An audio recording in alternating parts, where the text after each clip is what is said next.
Hey everybody, welcome to another episode of The Family Business, where I'm proud to announce John Lockhart and his wife Danielle Martinez have joined us. We're going to talk about how family and career is intertwined. John and Danielle are excellent examples of how they balance it all, or at least try to balance it. Would love to get to know them better. So welcome to the show, guys. Thanks so much for coming on. Thanks, Matt. Yeah, so if you guys could each take 30 seconds to a minute to just kind of introduce yourself, either what you're doing or what you've done or how in the heck you got here in this particular program, would be great. And then we could kind of go from there, and I'll give you some context on what we're going to talk about. Go ahead, you go first. I want to see what you say. Matt and I have known each other for really better part of 20 years almost now, over multiple jobs and companies that I've been with where he's helped me out on the recruiting side. And, just a really positive long-term relationship. And so, and I know he's got some extracurricular stuff on the side. I think you finished your PhD, right? I did. I'm officially intelligent. And now this podcast, this video podcast. So when he asked if I'd participate, I was excited to do it. Yeah, no, I'm thrilled. When I started doing it, you were one of the guys I thought of. And so, yeah. Do you want to give any insight in what you're doing, or? Sure. It's pretty interesting. I guess we're going to be talking about work and business as well as family. Yep. So I work at a company called Penumbra Inc. We're a publicly held medical device company. Been around for 15 years, public for about half of that now, almost. And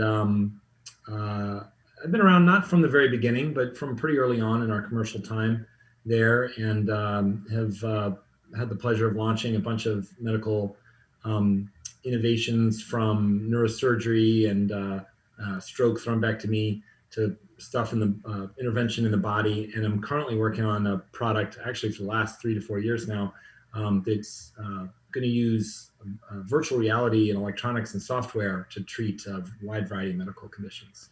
Yeah, folks, I will just say this to you. Look him up on LinkedIn and dig into what he's doing.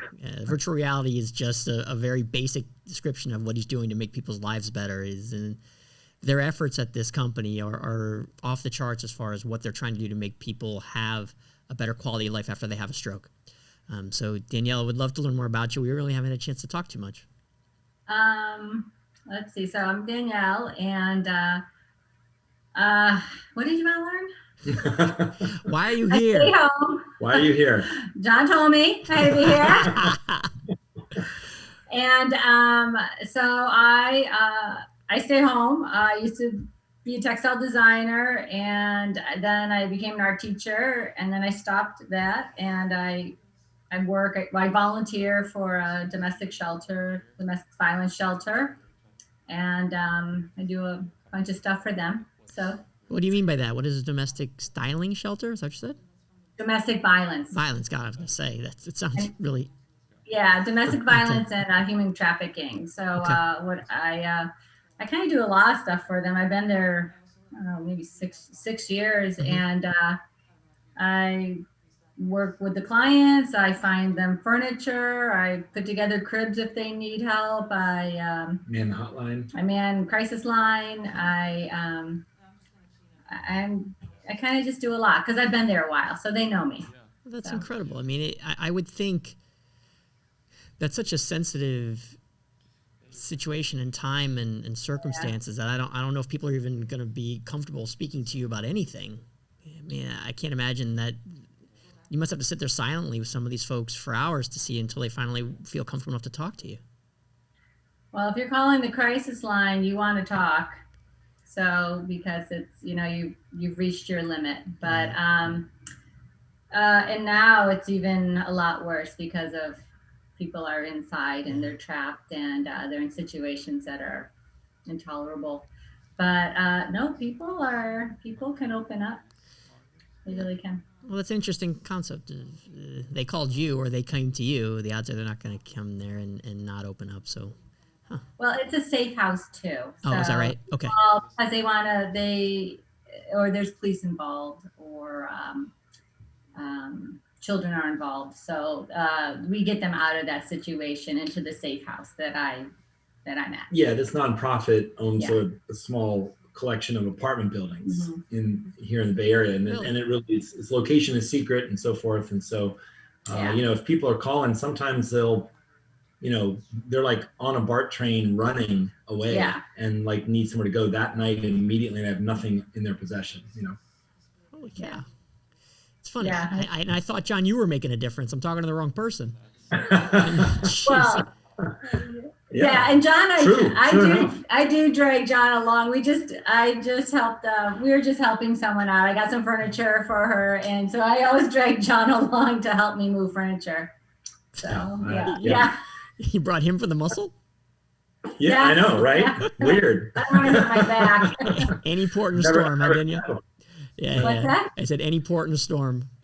Yes. Yeah, I got it. Oh, that's fascinating. I appreciate you sharing all that. I heard a significant amount about your family from John, because we our conversations always devolve from business into other things, because I think that's just both our personalities. But you guys have something that I thought was unique, but it seems to keep happening, is that you guys have twins. And I've done many of these, and the percentages of twins is so much higher than it is out in the rest of the world. So I don't know if it's me or what it is, but I'm been working with people that have twins over and over and over again. So I'm curious what your perspective has been from that standpoint of John's career and his amount of travel and his amount of work and everything else goes into it, and then raising a pair of twins with an older child that you have. So you've got a full household. What's the twin dynamic like, running it kind of on your own when John's gallivanting around? Well, in the beginning, it really sucked. It was really bad.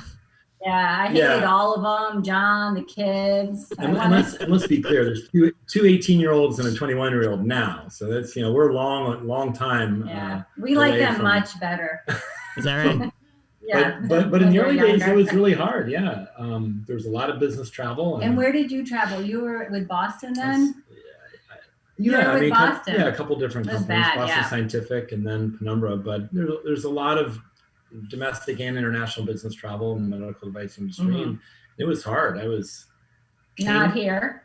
Yeah, well, I did the best I could. I was king of the, of the red eye, and that's coming true. back on the very first flight you could. In fact, before COVID and in recent years with teenagers, even before they went to college, so much easier. I'd take an extra 24 hours sometimes just to take a daytime flight, to not have to be on a red eye, to like get a nice sleep and be effective the next day, that we kind of had a little more flexibility and freedom. But yeah, it was hard early on. It was, So when they were younger, it was hard. They were busy. We lived in a small house, but we managed. And then we moved. We got to a bigger house, and it made a difference. Did you have any kind of help? Are your in-laws or your parents or anybody around? No parents. No, our parents were on the East Coast. So my family all lives on the East Coast, and your mom and brother lived even there. at the time, we didn't have. We moved to California with the older child when he was like maybe two-ish. Yeah, and then the twins were born here when he was like 3.5. So we were pretty new here in the Bay Area in California, with a few local friends, but no family at the time. So that made it a little harder. It was. So I didn't ask the other couples this, but I'll ask you, since I've known you long enough, and Danielle, you seem like you don't really have any problem being open. No. When they announce you have twins, is it what kind of moment, or is it awesome? Twins. Well, we don't mind talking about it, Matt. You may be perceiving the propensity of twins because of technology. I mean, we did IVF, so that's okay. It was not a natural phenomenon. They're beginning triplets in a way. So I mean, they put a couple of embryos in to have to give you a chance of one staying. That's really common practice, and so they let you know way up front.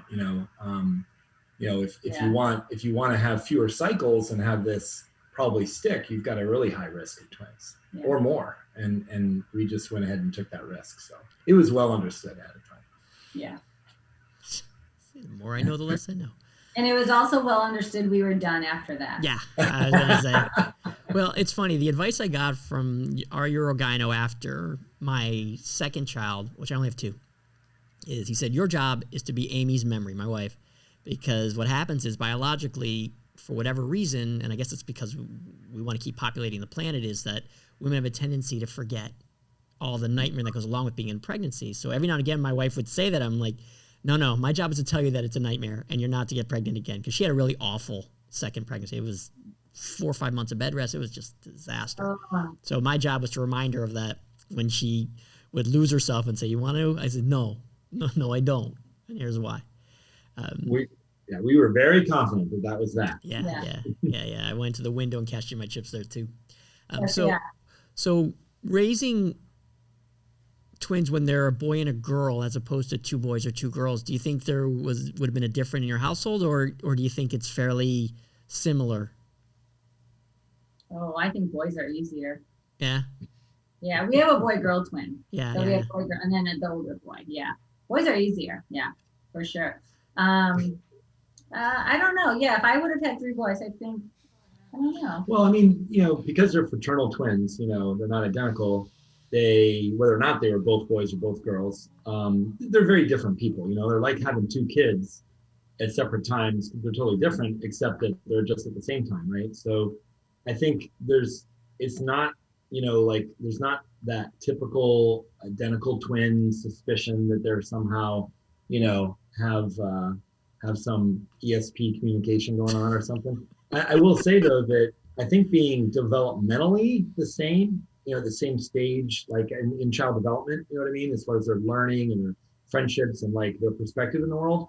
For some reason, maybe we're lucky, they got along incredibly well. I think to this day, I don't think they've ever fought for real. I mean, they understand each other really well. They get along really well. They appreciate each other. And I think even though they're boy and girl, which you'd think would be a big element of difference, being developmentally the same, like to the day in their growth, except until hormones hit, does a lot to kind of bond them together.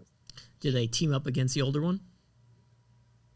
The other way around, probably. Yeah, no, he's a strong personality. Awesome. Yeah. No, all 3 of them are also very close. So here's the interesting part. I think you're my first empty nesters. And I've done like 15 of these. I think you guys are first. So let's talk about that. You've had this loud, tumultuous, active household, and now, COVID's such a bizarre portion of what's happening to everybody now. But in essence, you guys have this empty nester type of thing. Is it what you expected? Yeah, it's nice. Yeah, we like it. Your kids are going to see this, right? We told our daughter, we really like it. We want to build them little bungalows when they come back, so they don't come in here. Yeah, welcome back. You can go out there. Here's your shed in the backyard. Yes, it has a bed and a sink. Go. No, yeah. It is funny, and I could never have known until it happened. But obviously, we're anticipating for a year or 2, leading up to this, like, what's going to be like? Do we have enough hobbies? Are we too wrapped up in our kids? And there's potential upsides. Junk doesn't get strewn everywhere from the front door and a pathway to the bedroom, as they come back home, or, I think you worry about them less because they're kind of just out of mind, I don't really know if they're going out at night or what. So fine. Here when they, you notice their patterns, so you're a little more attuned. And I honestly didn't know like how much I might miss them or what we would find to do with our time. And actually it's been kind of awesome. It's been fun. We found plenty to do. It's been all kinds of projects. It's been nice. Going away for weekends. No one's screaming over headphones at 2 a.m. because they're on some video game on a computer downstairs. When you put something away, it stays put away. I don't know. For now, check in with me in another couple of years, but for now it's great. We do miss them, and we talk to them a lot on the phone. Yeah, for sure. And tech, we have a family chat that we are constantly on. For sure. And the only reason I have Snapchat is to talk to them. Yeah. Because that's the way they communicate. Yeah. But so we have plenty of contact, but I don't mind them not being in the house. Did you find that it was easy to fall into this new lifestyle, or was it an adjustment? Because it's interesting. Yours is very sudden. You had 1 leave and then you had 2, and all of a sudden you were empty nesters. For some people have 3 kids, it's more gradual. Yeah. Right. Yeah, it is sudden. It is sudden. And I have another friend who has the same kid situation as me, and she said that. She goes, you go from 2 to 0, and it is much, it's not quiet, and then it's quiet. Yeah, it is sudden, and but it's still nice. Every year, I'm from Ohio, and every year I have an aunt and uncle who go to Twinsburg and do Twins Day. I don't know if you ever heard of this. Heard about Is there a that. thing? Oh, Yeah, it's a thing, sure. and they love it. And obviously they're not twins, and they go together every year for 30 years, and they look at just a field full of twins. It's like right out of some Isaac Asimov story or something, and Love that. and they do it every year. And I haven't been, but their pictures are pretty fascinating because obviously there's a lot of they're dressed the same, they look the same. There are contests, all kinds of different types of twin type. I don't know, And antics ours going have on. red hair and freckles. We love that they match, and we call them twins. Yeah. Yeah, Yeah. all three of our kids have varying shades of red Red hair. hair. Oh, is that right? There was Yeah. actually a They look red. like the Weasleys. I was just thinking, I didn't want to say that out loud. Yeah. That's funny. Yeah, No, we call them the Weasleys. We call them the Weasleys sometimes. We love to insult them. And they shoot back, and you call yourself our mother. Yeah. But yeah, my mom had red hair, her grandfather had red hair. It skipped around, but all three of them. And so, speaking of Twinsville, there was a this is an anticlimactic story. I'll just tell you because we didn't wind up going. But somewhere near here in California, at one point there was a Guinness Book attempt that was publicized at some bar in the Central Valley or something to try to get as many redheads together, world record. And they were, kind of younger children at the time. We were all fascinated. We're gonna cart them off.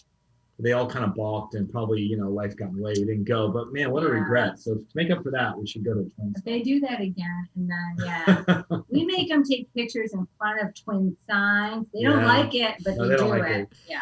Dude, I've never heard of that. Is that like Gingerfest? What do they call that? Something like that. I don't know. I forget. It was a while ago. Our younger son has taken to the habit of coming back with, I am an individual mom. I'm not just a twin. Like I have a name. She's like, but they give us a hard time. Yeah, and I'm like, too bad. You're still a twin. I'm not. Too bad. Pipe down twin. Pipe down twin, yeah. But in my time of talking to you, John, it sounds like your kids have out of the ordinary interests. And you guys take out of the ordinary vacations, a lot of outdoors type stuff. If you guys could give me a little insight into that. Number one, I love to hear about the vacation stuff because I know your places you've gone are beautiful and somewhat unique. And then also how the kids got into some of the things that they're into because they obviously have interest that they had to do a ton of either research or work at to get to where they are. Well, John and I love to travel, so we kind of started taking them, and they're great travelers. And I think it just makes you appreciate what you have and where you are and different people. Do you have a favorite? What's that? Do you have a favorite place you've been to or just a unique, funny vacation? I think my favorite place so far, well, I really love Japan. Really? Yeah. Shocked. I mean, I didn't know I would love it as much. I did love that we did a month house exchange in France. Yeah, that was probably that. And really we cool. traveled all over Europe with them. We were more on a budget. So we figured, we switched places with his family and lived in the city of Strasbourg. And it was a great time. And then their family came here, lived here. Yeah, we did a home exchange. Yeah, homeexchange.com. Yeah. And so it's free, essentially. Mm-hmm. We swap cars. Through this website, we agreed to swap cars as well. So this family from Strasbourg, France, came to Northern California in our house, which they thought was, palatial. It's not. It's a suburban cookie cutter house, but it's in the suburbs. We have a pool, we have a yard, and they were in a small 3-story walk-up, kind of 100-year-old apartment building in the old section of Strasbourg, which we and our kids thought was like mind-bogglingly cool and different, because it was both of us were kind of so different.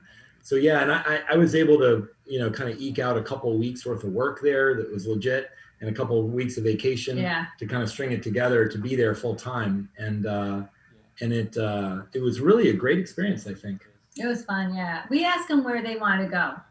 So if we always figured if they told us where they want to go, they buy into it and then they can't complain. They're not allowed.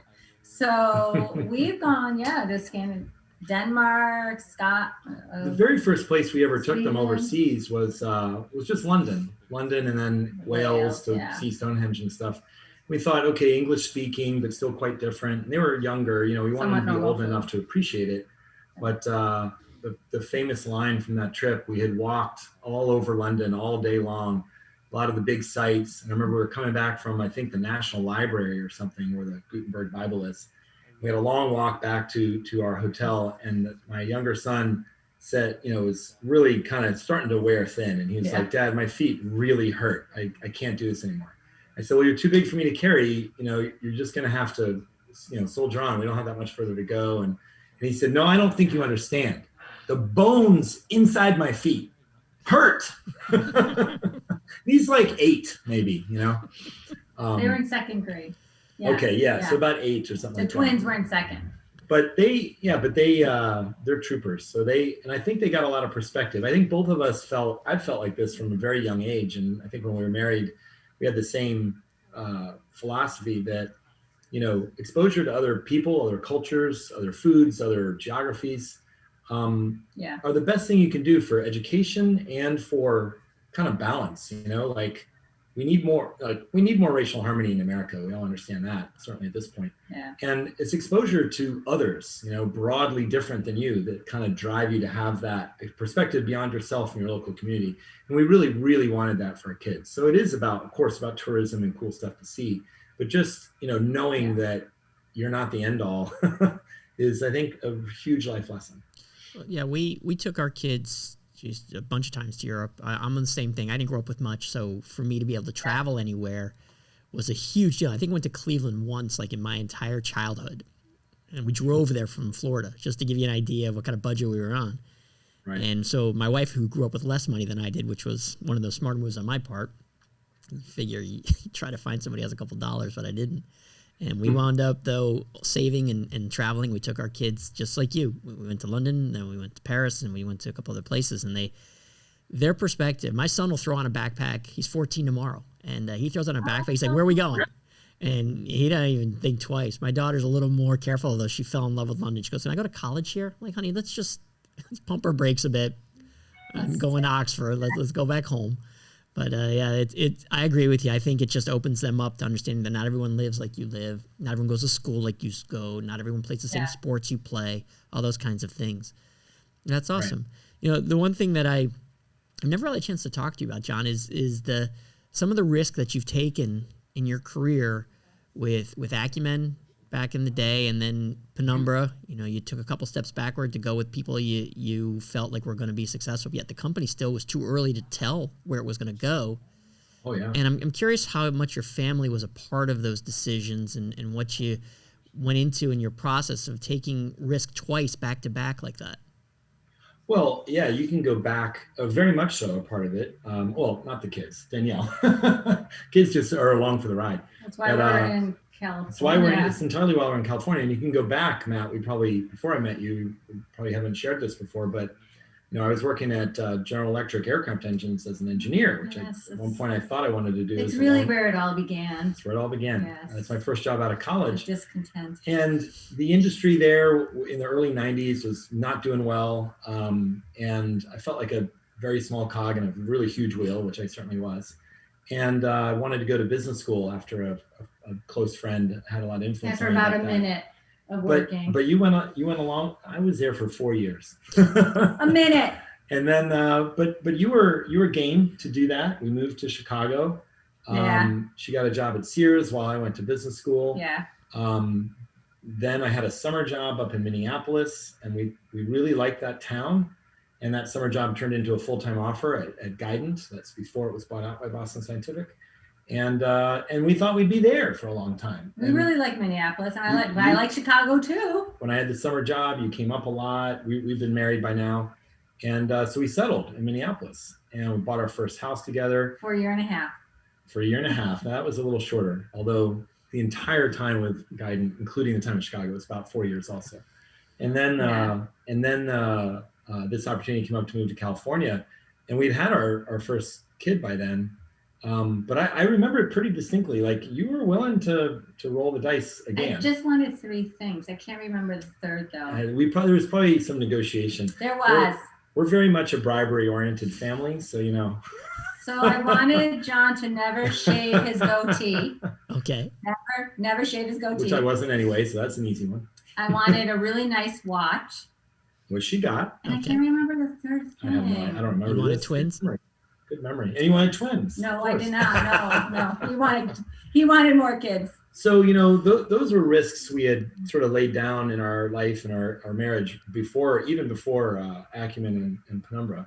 And, you know, those moves felt less risky, honestly, Matt, than the earlier ones, because we stayed in the same house. We stayed in Northern California. And I think I have a memory of telling you this. I don't know if you remember, but, you know, the Bay Area is so rich with opportunity. Yeah. Like so many medical and pharma and, you know, tech and telecom.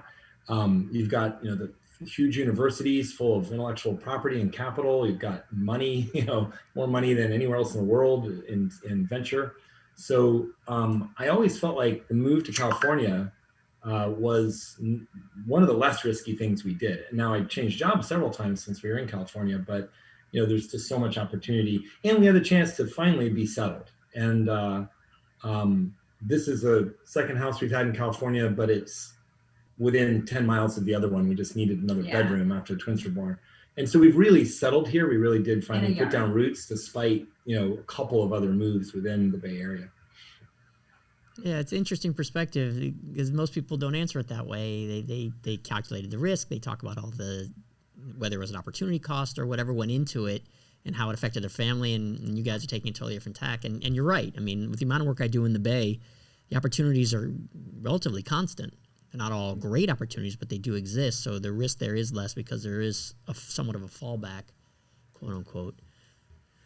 Yeah, so it sounds like you guys have a very open partnership, you know, with how these things go. And I'm curious, like, what's the process? John, do you sit down and do a pro and con kind of thing with her, or you state your case? It's real simple. I know what it is. I've told my kids this story ever since they could remember, and they repeat it a lot of times, which I enjoy. It's really simple. It's like this, kids.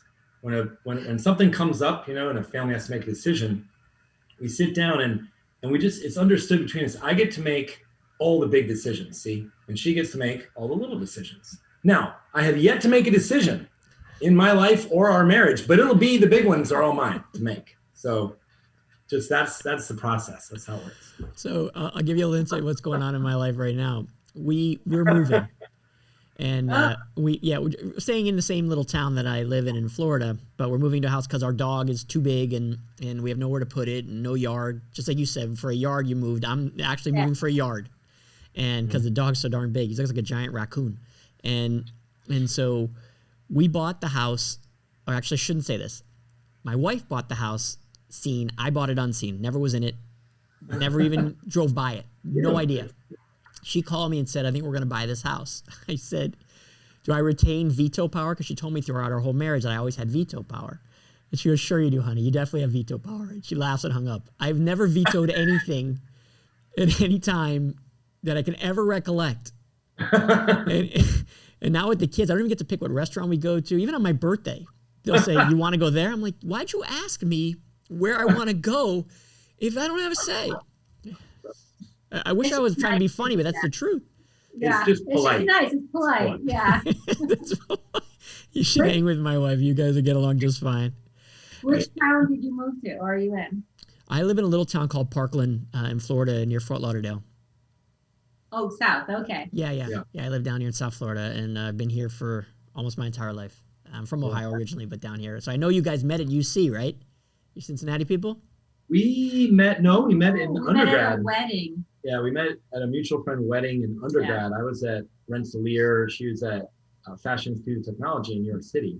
Yeah. We met, and so I was upstate New York. She was in New York City, and we met at a mutual friend's wedding in Buffalo, of all things. Yeah, where I grew up. In Buffalo. And we're dating until UC. So we moved to Cincinnati together. We're still dating. Got married in Cincinnati. And that's when we both were in a master's program at UC. Yeah. So no, we were already living in sin by then. Yeah. in Ohio. Yeah. Yeah. Yeah. I mean, it's funny how when I try to arrange someone to be on the program, I always have a vision in my head of how it's going to go and how it's going to sound. And I got to say, this one did not go at all like I was expecting. I mean, Danielle, I'm saying you have definitely brought the party. I'm a boring guy. A little bit. He used to be boring, and now he talks all the time. Is that right? Yes. Yeah. I married him because he was shy and didn't talk. Now I talk less, he talks more. Well, is it because the 3 kids are gone and now it's just him? And so it just seems like he's talking more? Selection bias. Yeah. It's the only sound in the house. Probably. Well, look, I cannot thank you guys enough. You've been perfect. And did I forget anything? Any stories I should know? I don't know. I don't know. Do you have any what? Any other good stories you can tell? Not that I know of. No. But I was looking at houses in Florida. Yeah, come on. My mom and dad live near Orlando, and my sister lives in Jacksonville Beach. Yeah, I've been both multiple times. Orlando because of Disney. I mean, I can't tell you how many times we took the kids there. It's just more central, though. I'd like to be by the water. Yeah, well, it gets very humid and you don't get the breeze, and so yeah, it's not great. But yeah, well, so we'll kick another time. What's that? You asked earlier, Matt, about like the kids having very widely different interests. Now, just one quick last thought occurred to me. Maybe it's advice a little bit for people with very young kids or contemplating kids. You can never steer that stuff. We had no idea what was going to happen and how different they are. All you can do is expose them to things. So, you kind of just take them somewhere and you take them somewhere else. My daughter got a ticket from a school fundraising auction for a horse ride when she was 8, and that was the trigger and never looked back. My son was always kind of a science and math kid, but we just started enrolling him in things. He did science camps, he did math camps, he did fencing, he did different kinds of sports, but he found his way into mathematics. He wants to get a graduate degree in mathematics. Our younger son, the third kid, was sort of just your regular kid who didn't know what he wanted to do, but otherwise, straight, round peg in a round hole. And he's wound up taking an interest in engineering and architecture of all things. So it was a 3D printer we bought him. We didn't know what to get him for Christmas. Printer kind of out of the blue, and it just, right? it just sort of snapped. So you can never predict or even steer them. All you can do is sort of put them in front of stuff and see what, it's like throwing spaghetti on the wall. Yeah, it's funny. My daughter's a voracious reader, like at an obscene level. And when she was younger, she wouldn't read Harry Potter. And I remember looking at my wife going, she's going to love this. Like, how could she not read this? This is right up her alley. It's 7 big books. Like, it's perfect. Yeah. So my wife, who's the smart one in the equation, she goes, just leave it open. Literally. So we just left the book open on the couch for a few days. And then, on the 4th day, all of a sudden I see her curled up in a ball. I don't think she picked up her head for a week and a half. Yeah. And it's the same thing. That's pro-level parenting. That's pro-parenting. Yeah. And I married up in every way. Well, look, I cannot thank you guys enough. Thank you for making time. Thank you for being candid, and thanks for being funny. This has been The Family Business with John Lockhart and Danielle Martinez, where family is what binds us. Guys, thanks so much. Take care.